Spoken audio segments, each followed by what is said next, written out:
Faedah sholat antara lain ialah membentuk pribadi muslim yang luhur, membina hubungan antara hamba dengan Kholiknya, yakni dengan Allah, menguatkan jiwa, menimbulkan ketenangan, mencegah perbuatan keji dan mungkar, menghapuskan dosa dan mendisiplinkan diri.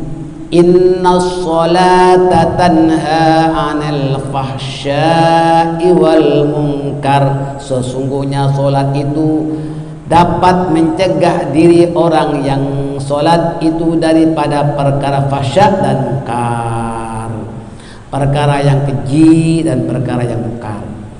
Solat yang dilakukan dengan tekun dan sempurna akan menjadi cahaya dan menjadi bukti keselamatan pada hari kiamat.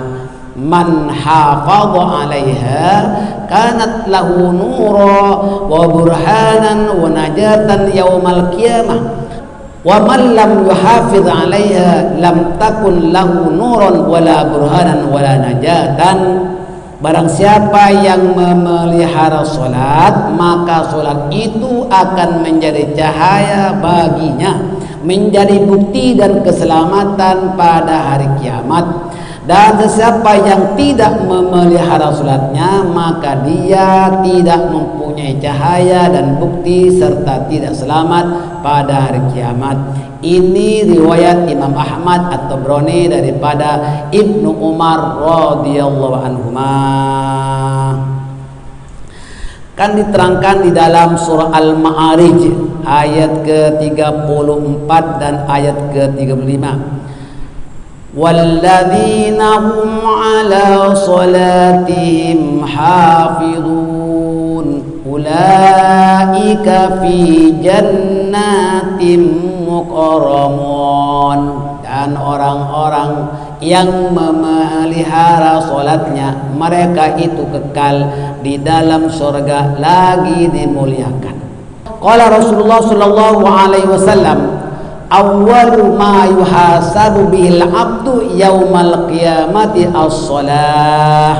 Amal seorang hamba yang pertama akan disoal pada hari kiamat adalah solatnya. Fa in soluhat soluha sa'iru amalih. Jika solatnya baik, maka amal yang lain akan jadi baik.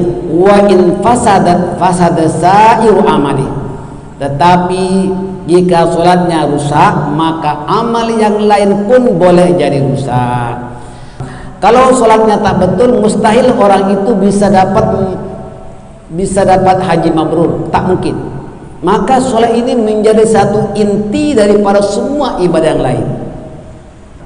Selain daripada Al-Quran menerangkan sampai 67 ayat, baginda Rasul diperintahkan oleh Allah, dipanggil untuk mendapat perintah solat. Bayangkan masalah puasa, zakat, haji dan semua itu bisa menggunakan ayat-ayatnya. Artinya apa? Tak dipanggil.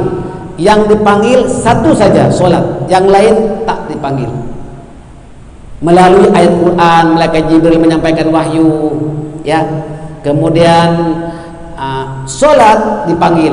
Itu yang dinamakan Isra Mi'raj yang terjadi pada 27 Rajab. Setahun sebelum baginda Rasul hijrah ke Madinah dipanggil. Itulah dia solat. Di mana balik daripada Mi'raj, baginda Rasul diajar secara praktikal mendirikan solat, waktunya dan berapa rakaatnya di depan Ka'bah selama 2 hari. Bermula daripada waktu duhur. Waktu duhur malaikat Jibril datang mengajar tentang solat duhur 4 rakaat. Pulang lagi malaikat Jibril, datang lagi waktu asar, datang pula malaikat Jibril.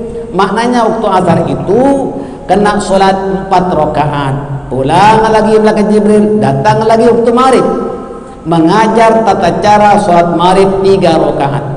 Setelah itu hilang lagi malaikat Jibril, datang lagi Jibril pada waktu isya 4 rakaat.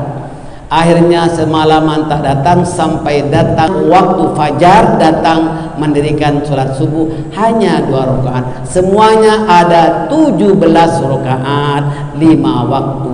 Itu original daripada Allah. Sebab malaikat Jibril itu diperintahkan oleh Allah.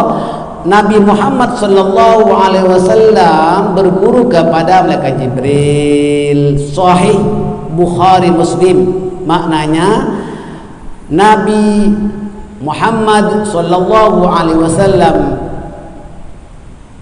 diajar oleh malaikat Jibril mendirikan salat, dan baginda Rasul mengajarkan kepada para sahabatnya. Hebat. Siapa-siapa di antara umat Islam yang beriman mendirikan salat dengan tekun, insyaallah semuanya hum ahlul jannah, semuanya akan menjadi ahli syurga. Jangan bimbang, insyaallah, asalkan jangan punting-punting salat. Salat itu merupakan tiang agama kan? As-salatu imaduddin, salat itu merupakan tiang agama.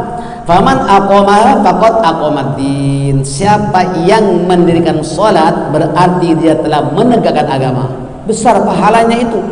Waman tarakaha faqad hadamaddin. Orang yang berani meninggalkan salat, sungguh dia telah berani merobohkan agama. Jangan bimbang semua jemaah.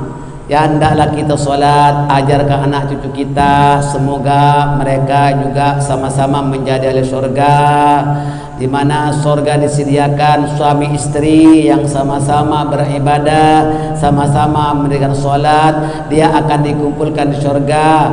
Udkhulul jannah antum wa azwajukum tuhbarun. Itu diterangkan dalam surah Az-Zukhruf ayat ke-70. Masuklah kalian ke surga, kamu dan istrimu dihibur di surga, dan termasuk anak cucu kita dan bapak datuk ke atas, anak cucu cicit sampai ke oneng-oneng, semuanya akan menjadi ahli surga kalau sama-sama beriman, sama-sama mendirikan salat. Mari ibu bapak sekalian, salatlah, taubatlah kepada Allah Subhanahu wa taala, konsisten mendirikan salat ya jemaah. Pesan saya yang paling penting, umur kita ini kian meningkat, jelas kiamat sudah dekat.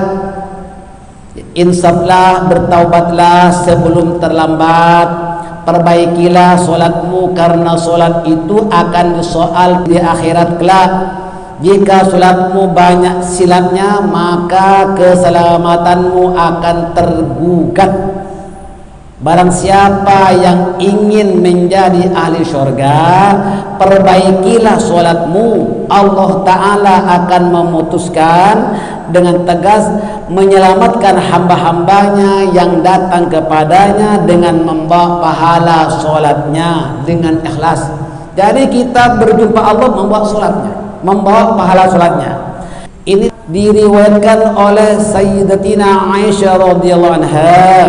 Hamba-hamba Allah yang meninggalkan dunia dalam keadaan beriman, tekun mendirikan salatnya dan mengeluarkan zakat, maka dia akan diwafatkan dalam keadaan husnul khatimah.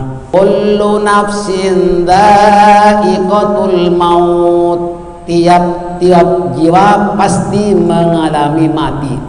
Wa innama tuwaffawna ujurakum yaumal qiyamah. Sesungguhnya pahala kamu akan disempurnakan di hari kiamat. Pahala tak nampak, pahala tak akan nampak di dunia. Maka di mana kita nampak? Di seberang kematian sana. Setelah kita meninggal dunia, baru inilah pahala kamu. Mulai seorang itu meninggal dunia, sudah dinampakkan tempatnya, dibayangkan ketika orang itu nazar.